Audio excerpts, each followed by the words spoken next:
Apreciables estudiantes de sexto primaria, es un placer enorme poder dirigirme hacia ustedes en esta oportunidad nuevamente y poder llegar a través del medio de la computadora y a través del internet para que podamos recibir nuestra clase de ciencias sociales.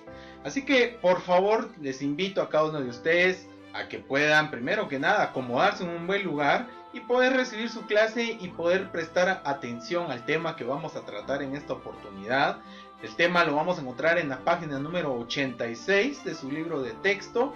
Y pues el día de hoy vamos a ver un tema muy importante, como es el humanismo. Anteriormente habíamos visto ya temas como el Renacimiento, la Reforma, la Contrarreforma, y hoy en día vamos a estudiar el humanismo. Pero, ¿cómo hacía el humanismo? Bueno, les comento.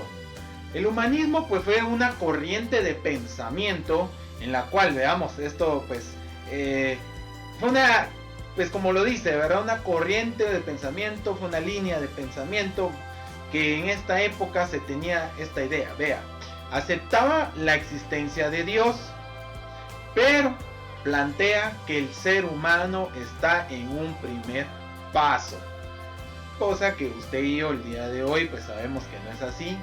Tanto pues todos nosotros los seres humanos dependemos de Dios, ¿verdad? Pero bueno, continuemos. Esto, como les digo, pues es una corriente únicamente de pensamiento durante este proceso, esta etapa del Renacimiento, ¿verdad? Entonces se tenían pues esas ideas, esos criterios, y pues obviamente, como ya vimos, iba a haber disgusto siempre también por personas que no iban a estar de acuerdo con estas líneas de pensamiento. Y bueno, cuando se dio pues los intereses de parte de los humanistas, pues estaban más encaminados directamente al estudio de la ciencia y de igual manera de la naturaleza. Y pues obviamente le iban a prestar más importancia a la ciencia y al estudio de la naturaleza que a la fe y a los dogmas de la iglesia.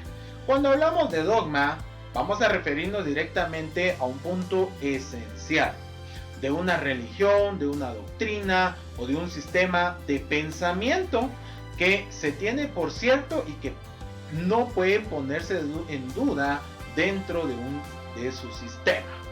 Bueno, entonces, si vemos, están más encaminados entonces en buscarle más pues soluciones directamente a la ciencia, al estudio de la naturaleza, y que pues preocuparse, ¿verdad? Por estar estudiando pues la palabra de Dios. Bueno, y se da entonces un acontecimiento con el origen del humanismo. ¿Dónde surge entonces el humanismo? Pues como era de esperarse, donde también tuvo su florecimiento, ¿verdad? Valga la redundancia, el Renacimiento, que fue algo nuevo, ¿verdad? Pues fue en Italia durante el siglo XIV. Y pues directamente se dio en Roma, Florencia y Venecia, directamente el origen del humanismo.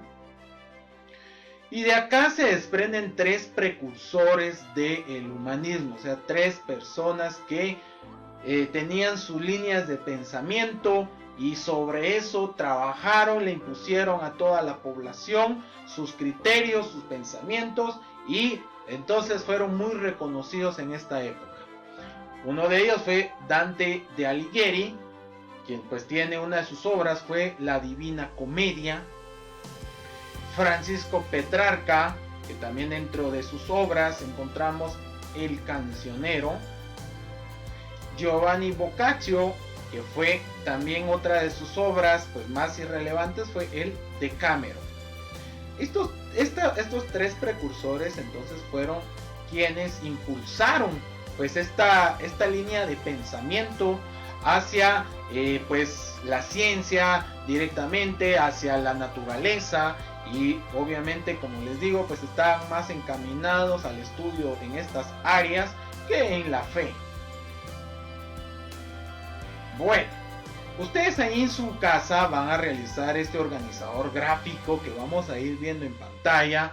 Ustedes lo van a realizar ahí directamente con los materiales que ya se les fueron enviados en sus guías de trabajo.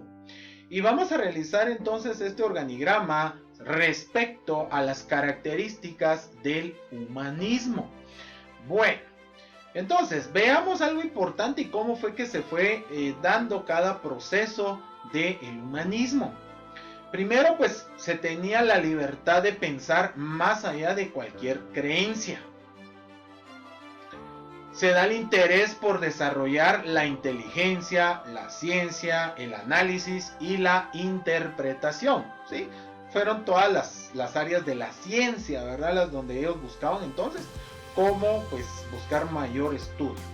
Había una inclinación hacia el estudio del idioma, de idiomas clásicos como el del griego y el latín. Esto en relación a pues aprender, ¿verdad? El idioma, estos dos idiomas.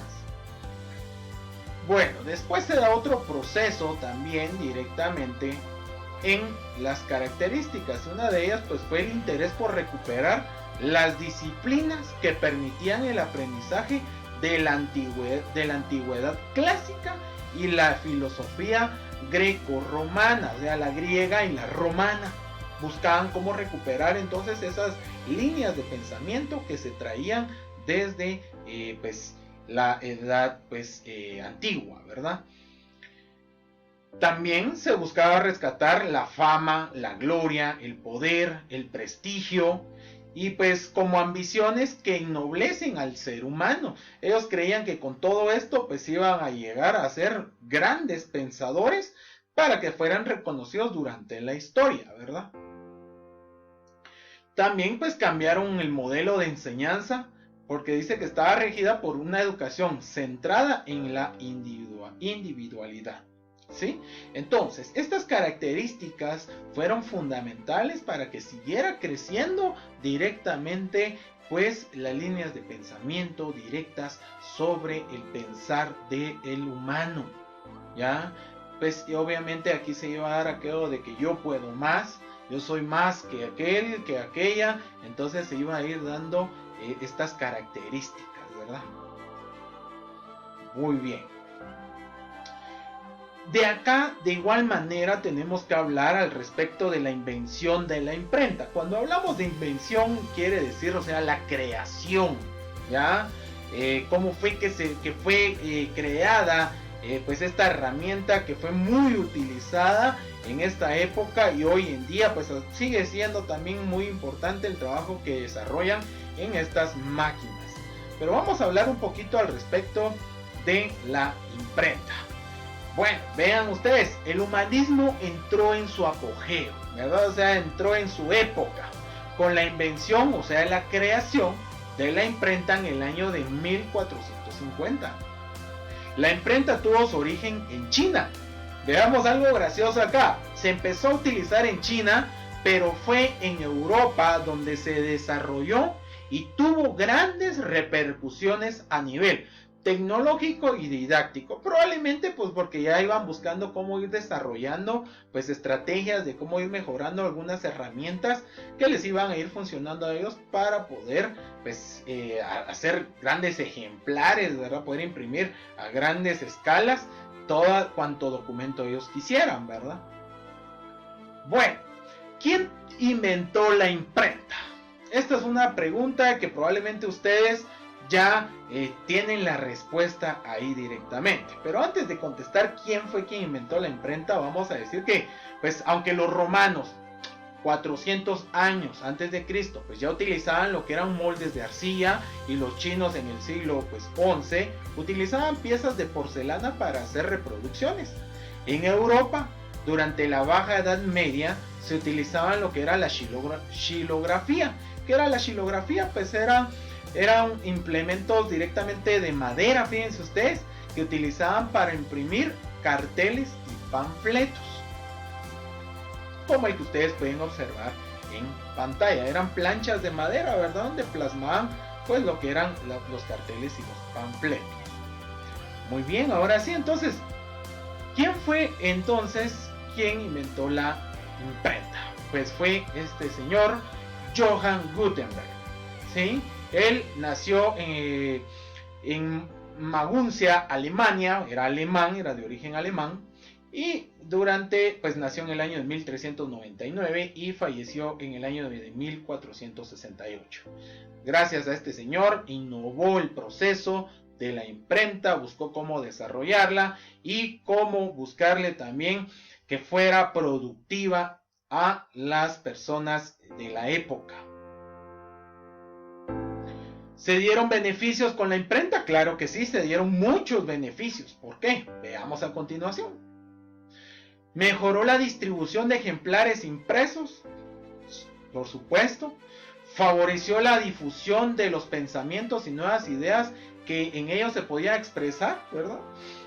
Otro beneficio fue que favoreció que los costos de los libros se abarataran, es decir, que tuvieran un menor costo también. Hizo que los libros fueran accesibles a más personas, esto por su reproducción que se iba a poder dar a mayor escala también. Ayudó a fortalecer la fundación de nuevas universidades, escuelas y academias. Esto en cuanto a los beneficios. Y pues los dueños de las imprentas, vean ustedes, solían ser humanistas, que hicieron que de sus talleres verdaderas academias, donde se comentaban los textos clásicos y se intercambiaban ideas y opiniones, ¿verdad? Porque ellos tenían, pues todos iban sobre una misma línea. Como ya vimos, ¿verdad? El que no estuviera de acuerdo con ellos, simple y sencillamente, pues lo quitaban de cierto lugar o de cierto cargo que no iba en la línea con ellos.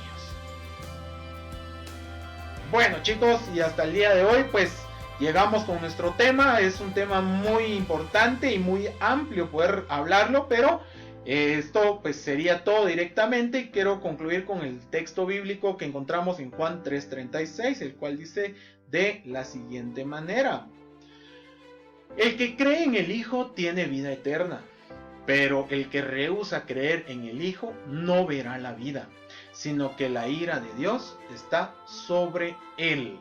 Les agradezco por su atención, les mando un gran abrazo, que Dios les bendiga y muchas gracias por su atención.